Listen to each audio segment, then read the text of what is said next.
افطاری کروانے والے کے لیے دعا۔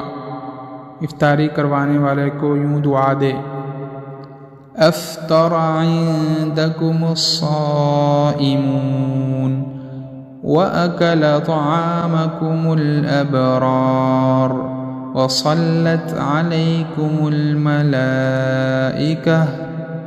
ترجمہ: روزے دار تمہارے ہاں افطار کرتے رہیں اور نیک لوگ تمہارا کھانا کھاتے رہیں اور اللہ کے فرشتے تمہارے لیے دعائیں کرتے رہیں۔ اس کو روایت کیا سنن ابی داؤد نے۔